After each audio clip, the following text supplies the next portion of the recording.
우리 아동 관찰 및 행동 연구의 의미에 이어서 좀 목적을 살펴보도록 하겠습니다. 네. 자, 아동 관찰 및 행동 연구의 목적으로는요, 크게 4가지로 좀 살펴볼 수 있어요.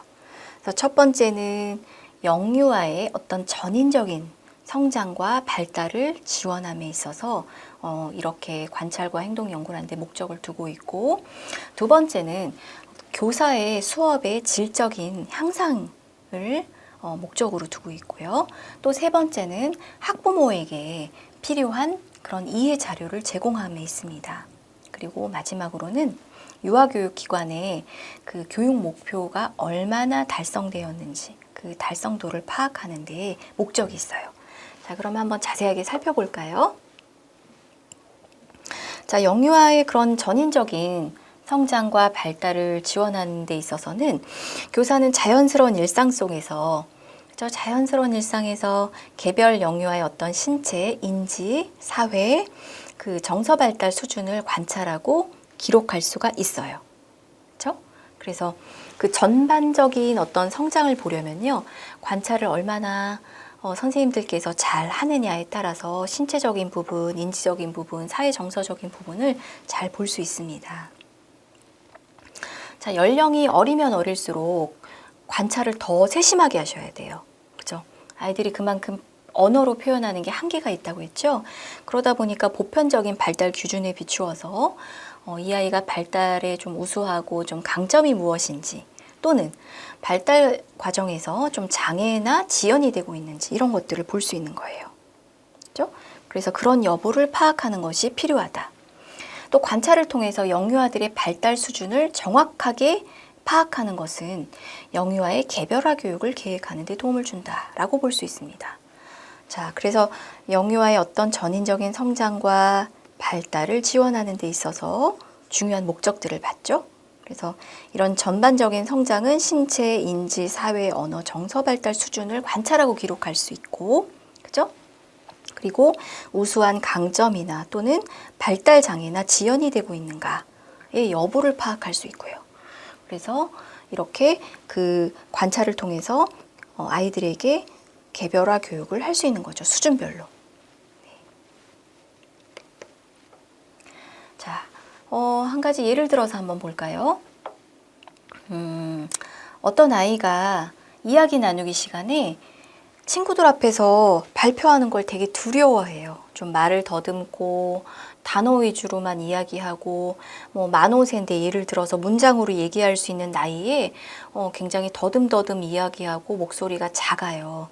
그래서 선생님이 일회적으로 만약에 관찰을 하셨다면 어휘력에 문제가 있나? 언어 발달 지연인가? 이렇게 생각하실 수도 있겠는데, 지속적으로 쭉 관찰을 하다 보니 읽고 말하는 언어 능력이 굉장히 뛰어난 친구예요.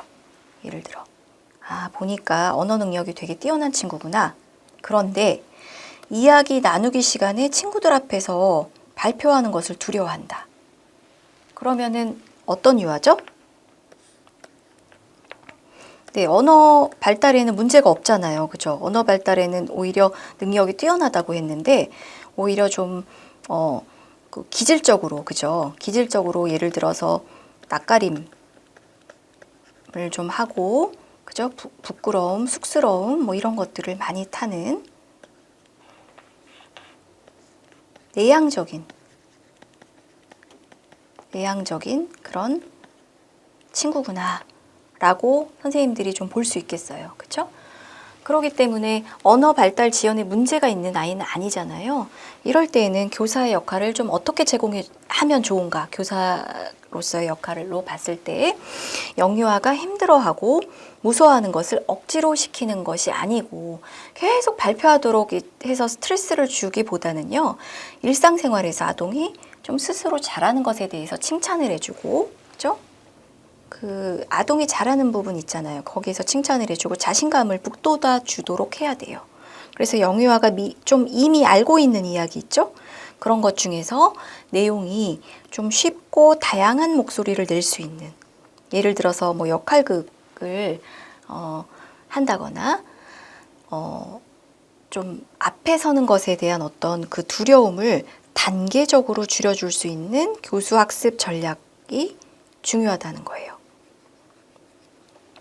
이야기 나누기 시간은요, 선생님들이 혹시라도 뭐 보조교사를 해본 경험이 있거나 어린이집에서 관찰 기회가 있으셨다면, 아, 이게 어떤 건지 아실 수도 있는데, 이야기 나누기 시간이 뭐길래 아이가 저렇게 두려워할까? 라고 생각하시는 선생님들도 계실 것 같아요. 근데 보통 이야기 나누기 시간이라고 하면 대그룹 시간이에요, 대그룹.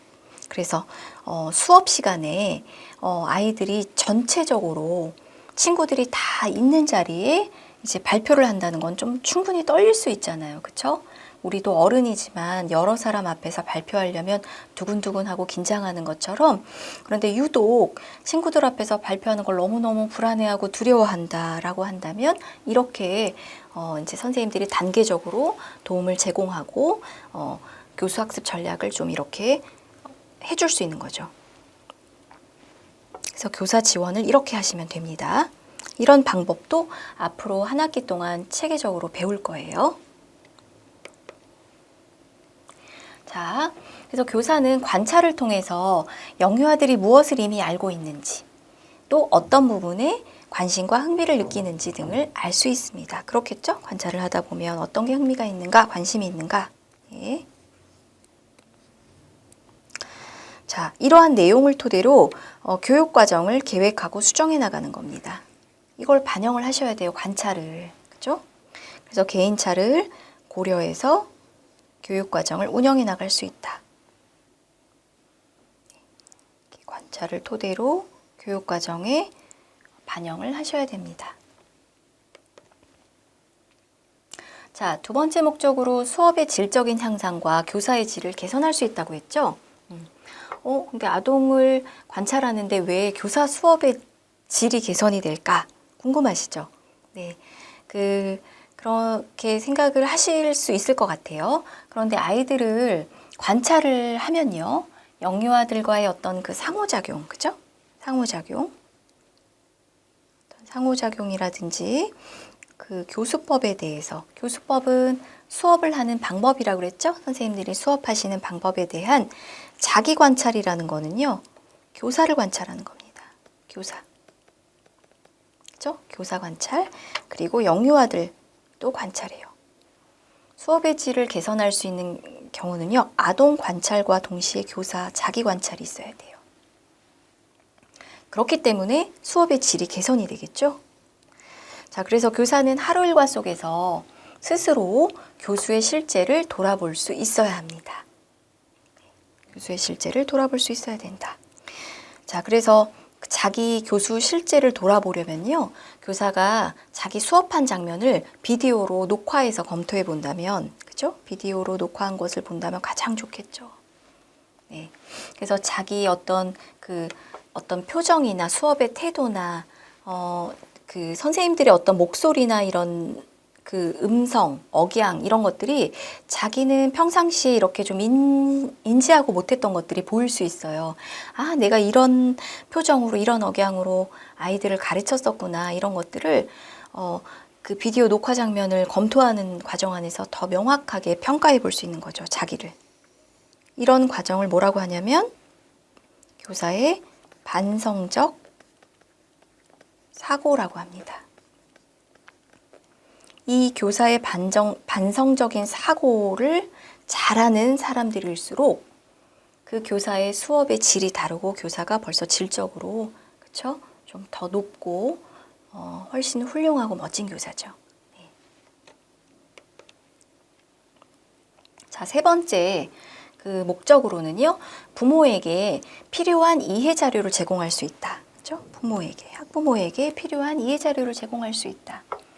그래서 여러 가지 관찰 방법을 통한 그런 기록들, 그렇죠? 그런 게 학부모와의 면담 시에 그거를 활용하는 겁니다. 선생님들이 관찰했던 어떤 기록들을 수집한 것들을 모아서 그래서 아이들에 대한 발달의 그런 전반적인 정보를 제공해 주는 거예요. 또 다양한 어떤 시간과 상황에 일어난 그런 관찰 사례들은 그 유아들에 대한 전반적인 정보를 제공할 수 있는 거죠. 또 이렇게 관찰을 토대로 교사는 각 개별 영유아의 그런 기질이나, 그죠? 기질이나 어떤 특성에 맞는 그런 자녀 양육 태도라든지, 그죠? 그리고 의사소통 유형 등 이렇게 부모의 역할 수행에 있어서 선생님들이 이제 연계해서 학부모에게 이제 제공할 수 있고 소통할 수 있는 겁니다. 자, 이 시기는요, 학부모들이 워낙 그 아이들을 처음 보내는 거죠. 사회로. 그죠? 어린이집이 첫 학교이고 첫 사회생활인 거잖아요. 아이들에게는. 그래서 굉장히 관심도 많고 또 불안해하시는 부모들도 많아요. 과연 우리 애가 잘하고 있을까? 적응은 잘할까? 그런데 이제 나이가 들고 점점점 중학교, 고등학교로 올라갈수록 이 학부모들의 관심은 좀 낮아지죠. 그래서 이때는 학부모들에게 그만큼 이렇게 정보를, 이해 자료를 제공해 주기 위해서는 선생님들의 관찰이 정말 중요한 역할을 합니다. 자, 네 번째 목적으로는요, 기관의 어떤 교육 목표를 달성할 수 있다. 달성하는 것을 파악할 수 있다. 네. 여기서 기관이라 하면 유아교육기관 어린이집이죠. 그래서 그 교육 목표의 달성도를 파악할 수 있다. 네. 그래서 이 관찰을 통해서요, 이렇게 모여진 자료들을 가지고 기관 운영자, 그죠? 원장은 그 기관이 정하고 있는 교육 목표, 이 철학 이런 것들이 좀 제대로 달성되고 있는지, 또 기관 그 운영에 있어서 좀 미비한 점이나 보완할 점은 없는지에 대해서 파악을 하셔야 됩니다. 그죠? 교육 목표나 취지가 굉장히 좋았는데 관찰을 해보니까 뭐 아이들이 예를 들어서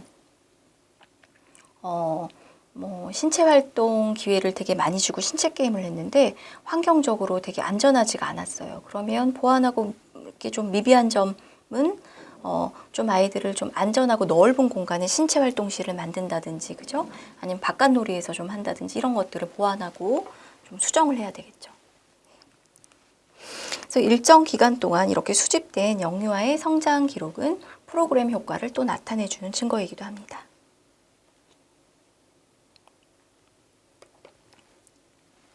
자, 관찰의 목적, 사례를 통해서 한번 좀 살펴볼게요. 자, 목적이 또 여러 가지 목적으로 볼 수 있는데요. 자, 관찰 사례 한번 볼까요? 그림을 그리려고 기다리고 있는 아동이 그림을 그리고 있는 아동하고 싸움이 일어났어요. 그죠? 그래서 선생님이 그거를 관찰한 즉시 급히 뛰어가서 아이들을 중재하고, 그죠? 안전사고를 막을 수 있습니다. 그래서 이런 위험한 상황을 예방하고 안전을 제공할 수 있는 목적이 되기도 합니다. 그죠? 자, 두 번째 관찰 그 목적으로는요, 그 사례를 먼저 보시면 그림을 그리고 있는 그 아동 그 귀 뒤에 작은 반점을 발견하셨어요. 그죠? 근데 이 교사가 반점을 보니까 2주 전에 이 아동의 형이 수두를 앓았다는 기억이 났어요. 그죠? 형이 수두를 했다는 거는 전염병이죠. 그죠? 수두는 전염병이잖아요. 그렇기 때문에 어떻게 해야 됩니까? 이게 병이 퍼지지 않도록 격리시켜야 되죠. 그래서 얼른 격리시키고 부모에게 전화를 걸어서 연결하는 신체 건강 목적으로, 그죠? 관찰. 자, 그리고 세 번째는 한 아동이 이젤 앞에서 그림을 그리고 있어요. 그런데 종이가 다 떨어졌어요. 그것을 본 교사가 즉각적으로 종이를 제공하는 것, 그렇죠? 그런 것들은 이제 도움을 제공하는 역할. 예? 또 그림을 그리고 있는 아동이 벽에 이제 가서 그림을 그리려고 해요. 그렇죠? 그러면 교사가 종이 위에다가 그림을 그리자라고 지도를 해줄 수도 있고요. 그죠? 아니면 벽면에 그 전지를 좀 많이 이렇게 붙여줘서 자유롭게, 그죠? 벽에 붙어 있는 전지에다가 그림을 그리고 좀 확장해 갈 수 있도록 그렇게 지도할 수 있는 그 목적이 있습니다. 자, 그리고 또 한 아동이 극놀이 영역을 선택을 해서, 그죠? 그래서 그 놀이 영역에 있는 다른 아동에게 말을 거는 것을 봤어요. 그죠? 그 역할, 그러면 이 친구는 극놀이 그 역할 영역에 좀 흥미가 많구나 해서 흥미 발견을 하는 그 목적이 될 수도 있겠죠. 또 그림을 그린 아동을 관찰을 해보니까 그 아동에게 더 효과적인 학습 방식을 좀 알게 돼요. 그렇죠? 그런 경우에는 아동의 어떤 인성이나 학습 스타일을 그렇죠? 알려주고 교수 전략에 대해서 학습 양식이나 교수 전략을 목적으로 관찰을 할 수 있는 거고요. 또 영어 문자로 가득한 어떤 그림을 관찰한 경우 그때 교사가 알파벳 모형 자석을 가져다 주면 그 아동이 그걸 가지고 이제 놀면서 어때요? 좀 확장이 되죠. 그죠? 학습 경험을 하면서 확장시키는 것. 네? 자, 그리고 이젤 페인팅을 경험한 아동에게 교사가 다음 주에는 물감을 좀 연결해서 소개해주면 좋겠다라고 하는 경우, 그죠? 이젤 페인팅을 하다가 물감을 하는 경우는 교육과정 계획에 반영을 한 거잖아요, 그죠? 그래서 이렇게 관찰을 해서 바로 계획에 반영을 할 수 있도록 하는 것. 그다음에 또 교사가 그림을 그리는 아동에게 그림을 아주 열심히 그렸구나. 이게 무엇을 그렸는지 선생님한테 말해줄 수 있겠니? 하고 질문을 하는 경우는 저 아동과 좀 언어적 상호작용을 하려는 어떤 의사소통인 거죠. 그 목적으로 관찰을 통해서 의사소통을 함을 볼 수 있고요. 또 하루에 어떤 관찰된 그 아이의 행동이나 포트폴리오의 기록. 포트폴리오라는 거는요. 아이들이 그 어떤 작품, 자유롭게 놀이하다가 만든 작품도 좋고요. 선생님들이랑 같이 했던 어떤 활동들, 그죠? 사진이라든지 여러 가지 등을 전부 모은 것들을 포트폴리오라고 해요. 그래서 이제 평가에 그런 포트폴리오들을 모아진 수집된 자료들을 가지고 하기 참 좋죠. 그래서 한 학기 동안, 1학기 동안 이렇게 포트폴리오들을 수집한 것들을 아이의 발달 과정을 좀 평가를 해보고 다음 학기 2학기 때 또 포트폴리오에 그 아이들이 한 작품이나 사진들을 쭉 보면 훨씬 더 성장하고 변화가 일어난 것들을 볼 수 있어요. 그런 것을 가지고 학부모 상담을 하는 거거든요. 그래서 그렇게 학부모들과 상의를 하면서 가족과 의사소통 목적으로도 사용할 수 있습니다. 자, 그리고 교사가 그림을 그리는 그런 아동이 선을 그리는 것을 봤어요. 선. 그러다가 얘가 이제 도형 안에 색깔을 칠해요. 그렇죠? 색깔을 칠하고 있어요. 선에서 이제 색깔 칠하는 것을 보고 이 교사가 몇 주 전에 비해서 얘가 소근육 조절을 좀 잘할 수 있네 라고 그 발달 변화 과정을 본 거죠. 그죠? 그래서 이런 걸 좀 측정 과정 목적으로도 봅니다. 자, 그리고 또 아동이 오른손으로 썼다가 왼손으로 사용했다가 다시 오른손으로 바꿔서 그림을 이제 계속 그린다는 것은 특별하게 사용하는 손이 없다는 거죠. 그죠? 우세손이 없는 거예요. 오른손, 왼손, 양손을 다 사용하는 거잖아요. 그쵸? 양손 다 가능한 아이구나. 그래서 현재 이 아동이 어느 시점에 있는지 타당성을 확보할 수 있는 것의 목적으로 쓸 수 있습니다.